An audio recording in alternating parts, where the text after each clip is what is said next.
Hello everyone, मैं निशी एक नया टॉपिक लेके आज आपके सामने फिर से मौजूद हूँ। Welcome back to my channel healthy life with Nishi. आज जो मैं आपसे डिस्कस करने जा रही हूँ वो ये कि फाइनली इंडिया में कोरोना वायरस को लेकर वैक्सीन रेडी हो गई है।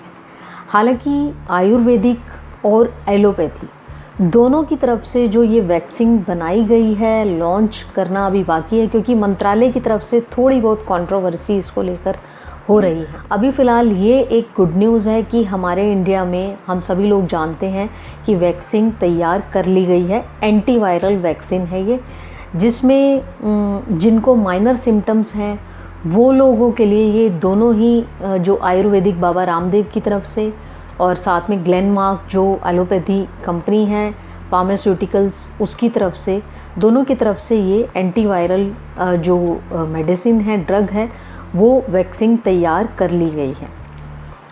ग्लेनमार्क ने एक एंटीवायरल जो कि माइनर सिम्टम्स वाले पेशेंट, कोविड-19 के पेशेंट्स हैं, उनके लिए ये एंटीवायरल ड्रग बनाया है और इसमें ये दावा किया जा रहा है कि इस ड्रग से, इस वैक्सीन से उन लोगों को काफ़ी हद तक फ़र्क पड़ रहा है और लोग ठीक हो रहे हैं।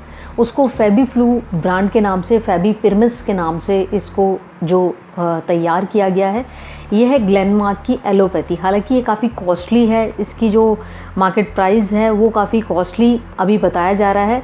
लेकिन अभी फ़िलहाल ये अच्छी खबर है कि ऐसा जो पूरे दुनिया के कई देश कोरोना की वैक्सीन बनाने में लगे थे, वो इंडिया में इस कंपनी ने उस चीज़ को बनाने का दावा किया है। अब बात करते हैं पतंजलि की। पतंजलि ने अभी कुछ दिन पहले, 2 दिन पहले ही प्रेस कॉन्फ्रेंस करके कोरोना वायरस को मात देने वाली दवा बनाने का दावा किया। हालांकि पतंजलि की तरफ से, बाबा रामदेव की तरफ से प्रेस कॉन्फ्रेंस की गई, उसमें बताया गया कि कोरोनिल नाम की एक दवा लॉन्च की जा रही है और इसको कई सारे पेशेंट पे इस दवा का एक्सपेरिमेंट किया गया है और कई लोग ठीक हुए हैं। बाबा रामदेव ने कोरोनिल की एक किट मीडिया के सामने रखी, लोगों को बताया कि ये नई दवा बना दी गई है, ऐसा दावा बाबा रामदेव ने किया। उसके बाद जो कंट्रोवर्सी उठी वो ये थी कि उत्तराखंड गवर्नमेंट, जहाँ पे पतंजलि बेस्ड है, हरिद्वार, वहाँ की गवर्नमेंट ने सिंपल तौर पे बाबा रामदेव को कहा कि आखिर आपने ये दवा लॉन्च की किसकी परमिशन से की, क्योंकि कोरोनिल दवा लॉन्च करना अच्छी बात है, लेकिन एक प्रोटोकॉल, एक परमिशन, एक प्रोसेस होता है, वो अनुमति के बिना आखिर आपने कैसे दवा मीडिया के सामने पेश कर दी। उसके बाद जो सेंट्रल गवर्नमेंट की आयुष मंत्रालय है, उन्होंने भी इसी बात पर ऐतराज़ उठाया, आपत्ति जताई कि आखिर बाबा रामदेव ने बिना मंत्रालय की परमिशन के कैसे मीडिया में इस दवाई को लॉन्च कर। रामदेव का ऐसा दावा है कि पतंजलि ने जो दवा पेश की है वो राजस्थान के एक इंस्टीट्यूट के साथ, जिसे निम्स NIMS के नाम से जाना जाता है, उसके साथ मिलकर इस पर एक्सपेरिमेंट किया, रिसर्च की और तब आखिरकार जब पेशेंट ठीक हुए तब इस दवा को लॉन्च किया गया। बाबा रामदेव ने 3 चीज़ों से इस कोरोनिल दवा को बनाने का दावा किया है। वो अश्वगंधा, तुलसी और तीसरा गिलोय। इन तीनों के समीकरण से बाबा रामदेव ने कोरोनिल दवाई बनाने का दावा किया है।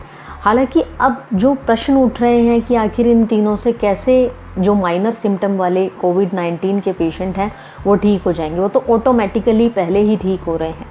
इस पर सवाल उठाना शायद गलत है, क्योंकि आयुष मंत्रालय ने जब कोरोना वायरस इंडिया में फैला ही था, तब ही आयुष मंत्रालय ने ही ये गाइडलाइंस जारी की थी कि कुछ आयुर्वेदिक जो नुस्खे हैं जिसको अपनाकर, जैसे गर्म पानी पीना, काढ़ा लेना, इसको अपनाकर कोरोना वायरस से काफ़ी हद तक बचा जा सकता है। वही चीज़ बाबा रामदेव ने उसी दवा को बनाया है, उन्हीं सब चीज़ों से। तो इसमें दवा को गलत ठहराना बिल्कुल ये गलत बात होगी, इस पे राजनीति इसे कहा जा सकता है। आखिर इसमें गलत ही क्या है? जिस चीज़ को हम सभी लोग जानते हैं, हम अपने घरों में भी काढ़े का इस्तेमाल कर रहे हैं, उसमें तुलसी, गिलोय और अश्वगंधा है। दवाई पर किसी तरह का क्वेश्चन मार्क उठाना गलत है, लेकिन ये अच्छी बात है कि दवाई आ गई। लेकिन इसमें गलत बात ये है कि बाबा रामदेव ने जो एक प्रोटोकॉल फॉलो करना होता है वो प्रोटोकॉल फॉलो नहीं किया है। अब आपको बताती हूँ कि हमारे इंडिया में कोई भी फार्मास्यूटिकल कंपनी अगर कोई दवा को लॉन्च करना चाहती है या कोई ड्रग वैक्सीन बनाती है तो वो वैक्सीन को कैसे पास करवाया जाता है, उसके क्या क्या जो प्रोसेस है वो क्या है। इसके 4 चरण होते हैं इस प्रोसेस को फॉलो करने के लिए। कोई भी फार्मास्यूटिकल कंपनी अगर कोई वैक्सीन बनाती है तो पहले चरण में उसका अध्ययन किया जाता है 20 से 100 लोगों पर। उसके बाद बहुत ही कम कंपनियां हैं, 60 से 70% कंपनियां ही दूसरे चरण में जा पाती हैं। दूसरे चरण में ये देखा जाता है कि क्या वो दवा का असर व्यक्ति पर हो रहा है, वो दूसरा चरण होता है। और उसके बाद जो तीसरे चरण में ये देखा जाता है कि जिन लोगों पर इसका एक्सपेरिमेंट किया गया, चाहे वो जीव हो व्यक्ति हो, मतलब जिन जीवों पर इसका एक्सपेरिमेंट किया गया उन पर इसका कोई साइड इफ़ेक्ट तो नहीं है। तीसरे चरण में ये देखा जाता है। इसमें भी बहुत ही कम कंपनीज़ हैं जो आगे चौथे चरण को फॉलो करती हैं।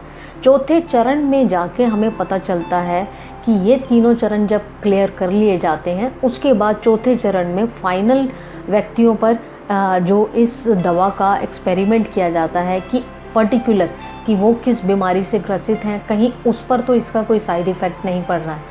जब ये चारों चरण पूरे कर लिए जाते हैं उसके बाद किसी दवा को पेश उसके बाद ही कंसर्न डिपार्टमेंट और मंत्रालय को भेजा जाता है।